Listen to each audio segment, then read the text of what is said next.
Hello అండి, welcome to my channel home melodies.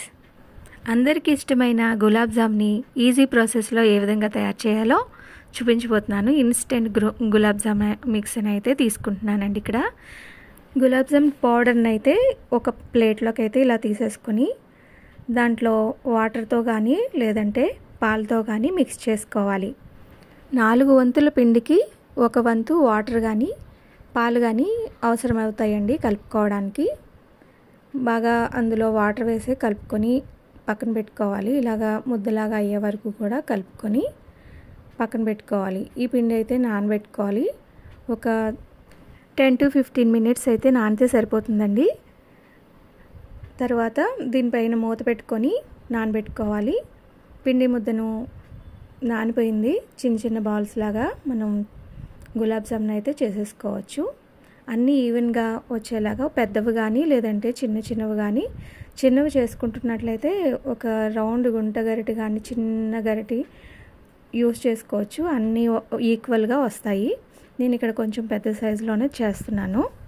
ఇవన్నీ కూడా క్రాక్స్ ఏవి రాకుండా చూసుకోవాలి. దాంట్లో మూత పెట్టేసుకోవాలి. ఒక గిన్నెలో వేసేసుకొని మూత పెట్టేసుకోవాలి.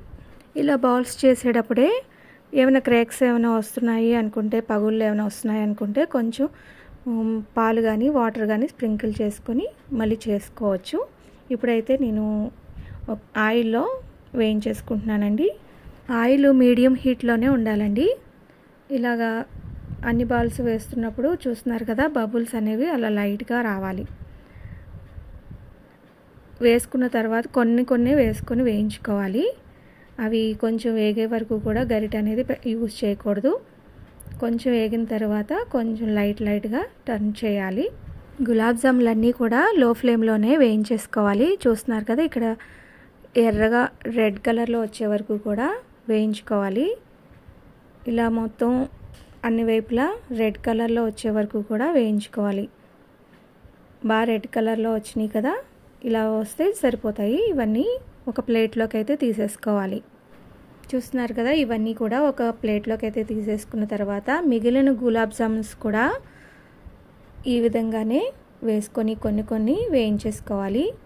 ఇలా అన్నీ ఈవెన్గా రెడ్ కలర్లో వచ్చే వరకు కూడా వేయించుకుంటే చాలా టేస్టీగా ఉంటాయి. చూడడానికి కూడా చాలా బాగుంటాయి. ఇలా మిగిలిన కూడా వేయించేసుకోవాలి. ఇలా అన్నీ ఒకేసారి వేయించేసుకోకూడదండి. కొంచెం ఆయిల్ చుట్టూ ఉండేలాగా చూసుకొని వేయించుకోవాలి. కొన్ని వేసుకొని వేయించుకోవాలి. అప్పుడే అవి ఈవెన్గా కుక్ అవుతాయి. మనం ఇలా కలుపుకోవడానికి కూడా ఈజీగా ఉంటుంది. ఇవన్నీ కూడా ఒక ప్లేట్లోకి తీసేసుకుంటున్నాను. ఇప్పుడు షుగర్ సిరప్ని అయితే చేసుకుందాం. ఇక్కడ నేను పెద్ద గ్లాస్తో 1.5 కప్పు షుగర్ని అయితే తీసుకున్నానండి. 1.5 కప్పు వాటర్ మాత్రమే తీసుకున్నాను. బాగా స్వీట్నెస్ ఇష్టపడే వాళ్ళైతే షుగర్ని ఎంత తీసుకున్నామో దానికి కొంచెం తక్కువగా వాటర్ని తీసుకోవచ్చు. నేను ఇక్కడైతే ఈక్వల్గా తీసుకున్నానండి.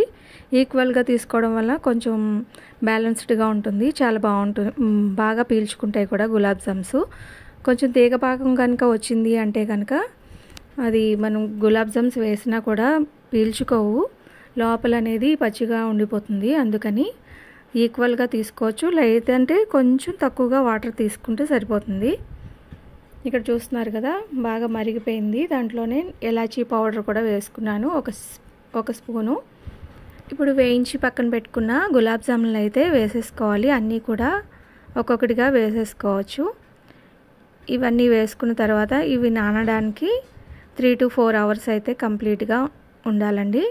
అప్పుడే బాగా పీల్చుకుంటాయి గులాబ్ జామ్స్.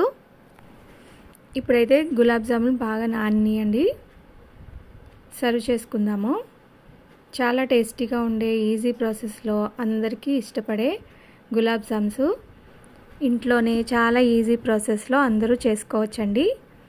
ఈ విధంగా మనం ఫెస్టివల్స్కే కాదు, పండగలప్పుడు అన్నింటికి మనం చేసుకోవచ్చు. ఎప్పుడైనా స్వీట్స్ తినాలన్నా పిల్లలకి చేసి పెట్టవచ్చు. ఈ విధంగా సింపుల్ ప్రాసెస్లో అందరూ చేసుకునే విధంగా గులాబ్ జామ్ని అయితే ఈ విధంగా చేసుకోండి. చాలా టేస్టీగా ఉంటాయి. చూస్తున్నారు కదా, చాలా మెత్తగా బాగుంటాయి.